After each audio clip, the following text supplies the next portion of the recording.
கர்த்தருடைய பரிசுத்த நாமத்துக்கு மகிமை உண்டாவதாக. இன்றைய நம்பிக்கையின் விதைகளோடு உங்களை சந்திப்பதில் மகிழ்ச்சி அடைகிறோம். 2 பேதுரு 3ஆம் அதிகாரம் 9வது வசனம். தாமதிக்கிறார் என்று சிலர் எண்ணுகிறபடி கர்த்தர் தமது வாக்குத்தத்தத்தை குறித்து தாமதமாயிராமல் ஒருவரும் கெட்டு போகாமல் எல்லோரும் மனம் திரும்ப வேண்டும் என்று விரும்பி நம்மேல் நீடிய பொறுமையுள்ளவராயிருக்கிறார் என்று வேதம் நமக்கு சொல்லு. பிரியமானவர்களே, வாழ்க்கையில் மிகவும் கடினமான சூழ்நிலை என்று சொல்லப்படும் பொழுது அது நம்முடைய வறுமையோ, நம்முடைய வியாதியோ, அல்லது சமுதாயத்திலேயோ, ஊழியத்திலேயோ, ஏதோ ஒரு இடத்திலேயோ நாங்கள் நிராகரிக்கப்படுவதோ அல்ல. நாங்கள் சந்திக்கப்படக்கூடிய மிகவும் ஒரு கொடுமையான நிகழ்வு என்னவென்று தேவனிடத்திலே இருந்து நாங்கள் நிரந்தரமாக பிரிவது. அதாவது பாவம் ஒரு கொடூரமான அரக்க.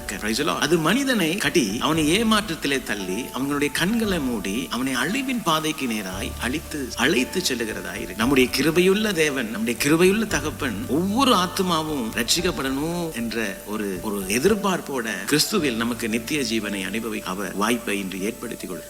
அந்த அன்பின் அடையாளம் தான் சிலுவை. வசனம் சொல்லுகிறது, நாம் இன்றும் பாவிகளாய் இருக்கையிலே கிறிஸ்து நமக்காக சிலுவையிலே மரித்தார் என்று. இவ்வண்ணமாய் தேவன் தம்முடைய அன்பை நமக்கு வெளிப்படுத்தினார் என்று ரோமர் 5:8 நாங்கள் வாசிக்கிறோம். நம்முடைய ரட்சிப்புக்காக வேண்டிய அனைத்தையும் ஏற்கனவே இயேசு சிலுவையிலே செய்து முடித்து விட்டார். விலை கிரயம் செலுத்தப்பட்டாயிற்று. வாசல் என்று திறந்திருக்கிறது. பெரியமான அழைப்பு நம்மை நோக்கி வந்து கொண்டு.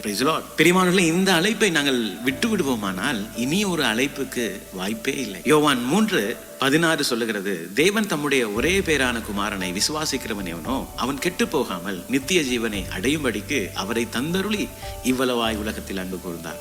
உலகத்தை ஆக்கினைக்குள்ளாக தீர்க்கும்படி தேவன் தம்முடைய குமாரனை உலகத்தில் அனுப்பாமல் அவராலே உலகம் ரட்சிக்கப்படுகிறதுக்காகவே அவரை அனுப்பினார் என்று. Praise the Lord. பிரியமானவர்களே, கர்த்தர் தாமே இந்த வசனங்களோடு இன்று உங்களை ஆசீர்வதித்திருப்பார் என்று விசுவாசிக்கிறேன். இயேசு நம்மை நேசிக்கிறார். நாங்கள் ரட்சிக்கப்பட வேண்டும் என்பது தேவ சித்தமாயிருக்கிறது. தொடர்ந்தும் பைபிள் மரத்தின் வேத தியான பகுதிகளோடு இணைந்து கர்த்தருடைய ஆசீர்வாதத்தை பெற்றுக்கொள்ளுங்கள்.